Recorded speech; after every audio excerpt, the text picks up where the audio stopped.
Welcome to the Irish Pagan School podcast. Your hosts are authors and co-founders of the Irish Pagan School here in County Waterford, Ireland, Laura O'Brien and Jon O'Sullivan. Fáilte.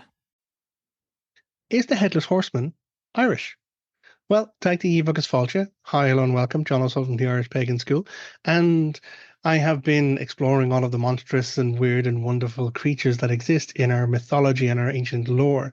And not so ancient lore, interestingly, in more modern folklore, we have a number of different references to something known as a Dullahan or a gan ceann. So the word gan ceann is the Irish words for gone, as in without, and ceann, head. So a Dullahan, or known as a gan ceann, is a headless rider. And sometimes the headless rider also rides a headless horse.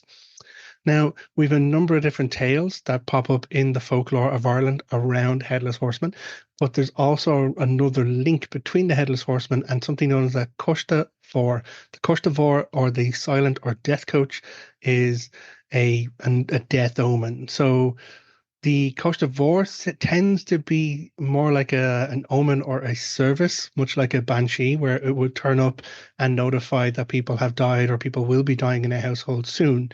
Whereas the Dullahan is just the rider. And the Dullahan is different because the Dullahan is sent out to pursue a singular person. And so the Dullahan can speak, but it will only speak one thing, and that is the name of the person it pursues.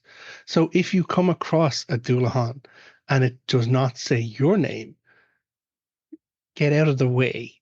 Run and hide, flee, get across a river if you can, cross a bridge. Any of these things may help you to avoid its wrath or its ire because it's not hunting you. If it does say your name, though, regardless of where you go, what you do, you are marked for death. So there are a number of different descriptions when we talk about Dullahan. Almost all of them, of course, have gan ceann. They are without head. Some of them talk about them carrying the head. Others, there is no head presence at all. As I mentioned, sometimes the horse also has no head. A lot of them talk about being a dark man, and that's where some part of the Dullahan, a dark one or a darkling person, is on the dark horse. So they're both a black rider and a black horse. But there are also talks of a red-coated soldier-like rider on a white horse. In another version of it, the Dullahan doesn't ride alone. He rides with hounds and it wields a whip. Now, more modern iterations and stories have added on elements to it, that the cóiste vor has skulls on it or axles made out of femurs, or the whip that the Dullahan uses is made from the vertebrae and it's a spine whip. The oldest kind of stories don't mention that at all. It may be more Disney affectation or other versions of horror narrative that have been added on to the tale over time. The pumpkin association, as you see, I think mentioning the Sleepy Hollow story and Ichabod Crane, pumpkins aren't associated with the Dullahan. In fact, pumpkins aren't actually associated with Halloween or Samhain initially because the jack-o'-lanterns, the first jack-o'-lanterns, were made from turnips. A little bit of side knowledge there if you're interested. But yeah, Dullahan are said to be these otherworld entities. Now, how does one become a Dullahan, or where did Dullahan come from? There are a number of different stories for that too. In one version, it is a hapless person who is doomed and they fall on a splinter or a branch or a log, and that's what causes their head to come loose, and therefore they are cursed to ride the roads in that instance. There's another story though, and this one actually, I copied this one out from Duchas because I thought I'd read it to you. It's an interesting one. It says it was collected in Ennis, County Clare, and it was Gerald Griffin who told it to Veronica Griffin. There lived in Lochville an officer.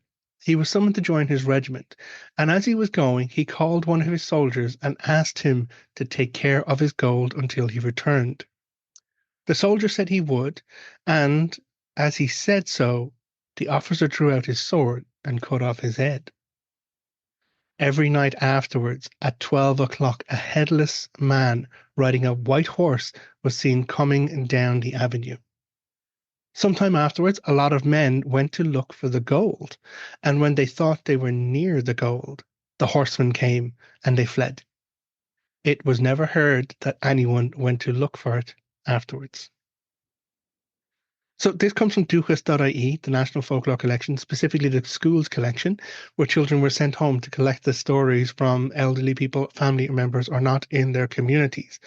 But this talks about specifically someone being transformed into a Dullahan to protect the gold of this wealthy officer. Now, in some other versions, and again, if you read on Wikipedia, again, never trust a lot. You need to go to your references, by the way, folks. There's stories of like if you carry gold with you or you control gold at a Dullahan, it will be afraid of the gold and it will flee from it. I have not been able to verify that in any way, shape, or form. There's another story of two guys actually who are out, and one guy is visiting his friend, and he's staying over, and they're having a few drinks, and it get late, and he's like, "Okay, I'm gonna cut across your field and head home." But as he's trying to cross the stile, which is a crossing point between fences, he hears a horse coming down the road. And so he stops to let the horse ride on by, but it doesn't ride on by. Instead, a Dullahan rides up to the opposite side of the stile. And so when the guy sees the horseman and the headless horse in this instance, he panics and flees and runs back. Of course, when he goes back to his friend is like, fuck off, you've had too many drinks. Would you ever go the fuck home and sleep it off? The guy tries again, and as he approaches the stile, he hears the galloping of hooves, and up comes the Dullahan. So he returns home, and the third time, his friend is like, okay, fine, I'll go with you. And he picks up a blacksmith hammer that he has, and they walk across the field, and sure enough, as they approach the stile, galloping of hooves, and up comes the Dullahan. At which point, the second friend, who had not seen the Dullahan until this point, completely panics. But even in his panic, he throws the hammer at the Dullahan, which passes through the Dullahan and it disappears, leaving the hammer on the roadway. Other stories talk about the cóiste, the death coach, that it is possible to just observe the death coach as you're walking by. You'll see this black coach pulled by black horses, driven by a Dullahan. Sometimes the horses like have plumage and they have heads, other times they don't. But it is this silent coach. There's an interesting one here because a lot of times this narrative is, oh, well, all these creatures occur in rural stories, or it's crossing fields, or it's windy back roads. But there's an example here, which I pulled out from the records, from Rathfarnham, which is in Dublin. And many tales are told of the lonely houses in Rathfarnham to this day of the death coach, which noiselessly moved about on secret errands. No one seemed to know whence it came or where it went, but all agreed that the dead body was its load, and headless its horseman, and sack-muffled feet on the steeds of death. So this goes into a little bit more information that it was this silent, and that's the silent aspect, this cóiste mhór, that as it moved around, you would observe it, but you wouldn't hear it. It would be clip-clopping down, but it wouldn't, like you'd see it moving, but there would be no noise as it moved. But everyone knew that to see it was to know that it was loaded with dead people, that dead people were gone and taken into the coach to be taken on and away. And again, in this case, it was a Dullahan driving. So interestingly, we have this, as I said, a Dullahan who provides a death omen, a death service to kind of carry those, or to notify of those who are going to die soon, or to be carried away by those who die. But also then there's this other Dullahan who is a hunter who is given a particular name, and they are sent to hunt and find that person to let them know that they are marked for death and maybe even to collect them. So that is the stories that we have of the Dullahan, the Headless Horseman. It is a fascinating one, and it is a weird one to experience. As I mentioned, if you do come across, a lot of the stories talk about hearing the cóiste mhór and seeing like in some cases that you can hear a cóiste mhór, and it is an experience I've had personally myself in Dublin, in a park, a very old park in the middle of Dublin, where I used to live.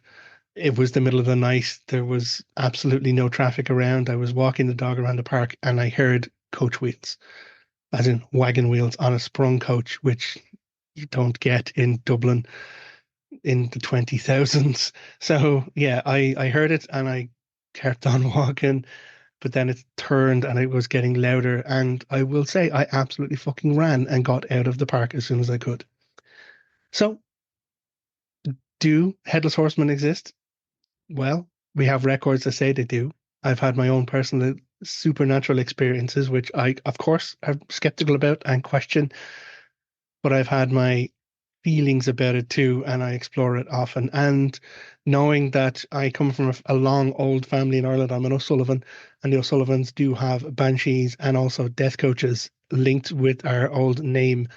It's possible that there are notices, or possible that these death messengers may come to notify me or come to find me. So, with that, thank you very much for joining us. If you would like to know more about Irish mythology, folklore, creatures, and spirituality, all you got to go do is go to the Irish Pagan School. We have a lot of free resources there. And I actually taught a class on death messengers if you want to take a full class. If not, pick up something free. Go to irishpagan.school/free. Years worth of free resources or more that you can dive into, watch another video, listen to some podcasts, and just explore it for yourself. So, what do you think? Have you had any experiences with cóiste, with death coaches? Have you heard of Headless Horseman?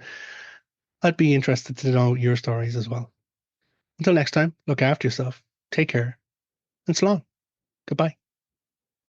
If you enjoyed this podcast, please leave us a positive review in your podcast listener. Then head over to irishpaganschool.com and enroll in one of our free or paid courses. Slán go fóill, and we will see you next time.